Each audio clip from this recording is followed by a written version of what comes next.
Hello and welcome to another episode of Jeopardize. And in this episode, we are going to be talking about the new and very cool the Google Pixel 5. And this topic was given to me by a very good friend of mine. His name is Kathan Desai through the comment section of my last video about the iPhone 12. And if you've noticed, I've actually changed the name of the iPhone 12 series episode to Raw Review Episode 1 iPhone 12 series because it's a new segment. So this is Raw Reviews Episode 2 where I review stuff, review gadgets, review technology without knowing the proper specs, and then I research about it, and then etc and etc. The iPhone 12 video, you guys liked it a lot, so thank you very much for watching it. So now the Google Pixel 5 was announced on September the 30th and was released on October the 15th. For now the specs, it has a 6-inch OLED display, HDR10+, 85.9% screen to body ratio with a resolution of 1080 by 2340 pixels. It has Android 11 out of the box, Qualcomm Snapdragon 765G chipset, Adreno 620 GPU, no memory card slot, 128GB UFS 2.1 built-in storage, so no expandable memory, which is a bit disappointing at this price range. Now for the camera, they have now shifted towards the dual camera setup. One is the 12.2 megapixel wide camera and the other is a 16 megapixel ultra wide camera, and can shoot at 4K at 30 or 60 FPS, and it could shoot 1080 at 30, 60, 120 or 240 FPS. Now you do know that it's a Pixel and the numbers don't really matter, and you know how their cameras work. The software, it's really beautiful. You can see some examples over here. The selfie camera is of 8 megapixel and can shoot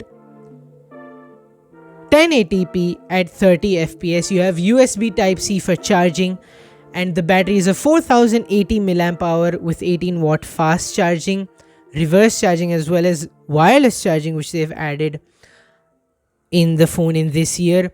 And it comes in two colors, which is called, they're called Just Black and Sorta Sage, which is just a green color. And many companies like OnePlus with their aquamarine green, and OnePlus with their aquamarine green, and iPhone with the gold type of color, they're releasing a green or greenish type of phone. Now if you've used Google, if you've known Google's phone from the start, you might have realized that before they were tying up with companies like HTC, LG, they've released 8 phones of the Google Nexus, but then they decided that they want their own smartphone lineup, so they started the whole Pixel lineup. Well, the first Pixel, which was a good phone, was released around the iPhone 7, which was released, and it was released in 2016, and it sold around 2 million units, which is a really good number. The Pixel 2 was released during the time of the iPhone 8 and the 8 Plus, and it sold around 4 million units, which is twice more than the first Pixel. The Pixel 3 was really great. It sold around 12.8 million units and was released during the time of the iPhone 10. Something really interesting, that Pixel versus the iPhone 10, the whole team of Google that created the Pixel 3, they bought an iPhone 10 and compared it, and they released a collage of some videos, which is really interesting. It's on YouTube, so that came up on my suggestions, which was really weird at that time. The Pixel 4 had sold only 2 million units, which is a bit disappointing, and that 2 million, the number is including the 4 XL. Now to the phone we've been talking about, the Pixel 5, Google has made only 3 million Pixel 5s, which is a bit low in the amount. And from those 3 million units, almost 250 have suffered a deformation, which is not software which you can basically give an update and fix. Like like the tinting in the OnePlus phones. You can fix that. It's a hardware problem. The display of the phone is literally detaching from the body, and which is a bit disappointing. That is why I say that all software and no hardware makes a dull phone.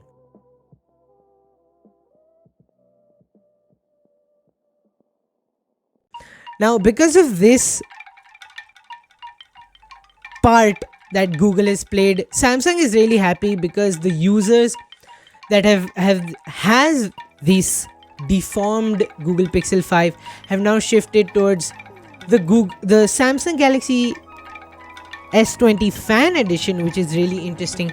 It has a 120 Hz display, one more camera, you get the advantage of one UI, and many more Samsung beneficiaries like Samsung Pay, Samsung Store, and many more.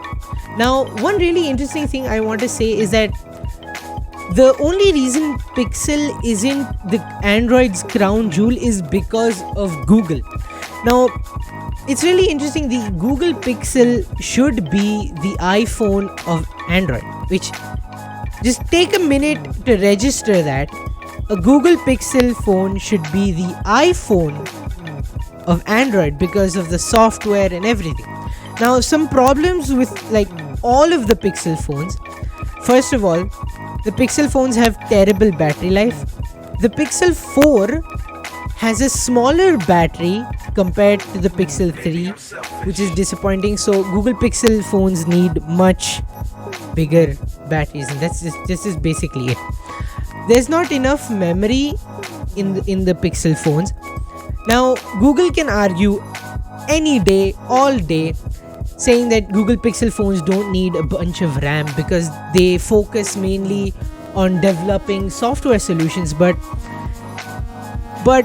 come on, RAM is basically the cheapest hardware aspect of a smartphone, and 64 GB storage is just not enough for most people. Sure, you do get unlimited storage for your photos and all that, but the main Google Pixel phones need an 8 GB RAM and 128 GB storage baseline. Now, Google Pixel phones are uncompetitive because there's a lot to be said about forging your own path and not following the pack. But if a smartphone company decides to do that, it better be because it has some irrefutable proof, because that's what consumers want. When bezels are getting trimmed, Google is thickening them up. When notches are on the way out, Google's making them enormous. When multiple camera lenses are added to the phones, Google is adding only one. When phones are charging at super fast rates, Google is taking it slow. It doesn't make sense. Google needs to suck it up and follow the most popular industry trends like the fingerprint near the power button, which is on the M51. Now, the Pixel phones are plagued with hardware issue. Like I said, the Pixel 5 with the body, with the screen detaching from the body, they all have hardware issues. I'm not gonna lie, but the Pixel 4a is a really good phone with the hardware. It's a seamless phone, no kind of extra holes in it, but buying a Google Pixel should assure the buyer that they will get all the help they could ever want. Just like how the iPhone users know Apple will help them with whatever they need. The solution for this, the hardware issues, is that Google needs to bend over backward to support the Pixel buyers. Now, another problem is that millions of people can't buy some Pixels because the second largest smartphone market on the planet is in India. India. The Google Pixel 4 is unavailable in India. If you want a phone to be successful, it needs to be available everywhere for everyone. Samsung gets this, Apple gets this, Google for some reason doesn't get it. Google should really work out because some problems are there in the phone, the Pixel 5, the Pixel 4a, and it's just really disappointing, I'm not gonna lie, because they've got like really low sales compared to like LG. Like over here, look, In the original review of Android authorities Google Pixel 3 and 3 XL, the Android iPhone is what they're trying to point out for the Google Pixel 3 and 3 XL.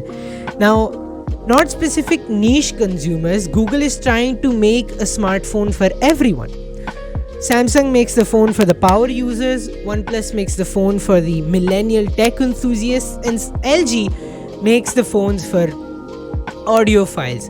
And Google is trying to make phones for everybody. But the thing is, really interesting thing is that Google sells far fewer Pixels than those companies do. Yes, even LG, Google's reach far exceeds its gap, and it's really disappointing on Google's side because they focus more on their software, where they're just forgetting about their hardware, which is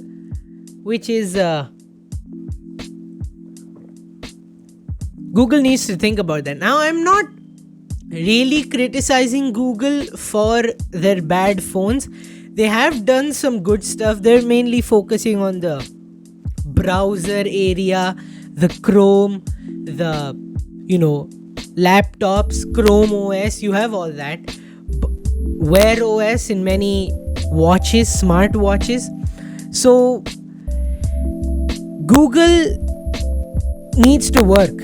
There needs to be a seamless integration with the Google Assistant, but the marketing team wants something that's easy to sell about the phone itself and not Google Assistant. They had something called Soli radar, which they removed, and now the Pixel 5 isn't coming to India, and it's really disappointing. And we want the Pixel 5 in India. So this is a stand against Google. Don't remove my video from YouTube, Google. Don't do this. Anyways, thank you very much for watching. I hope you like this video. Don't forget to like, share and subscribe.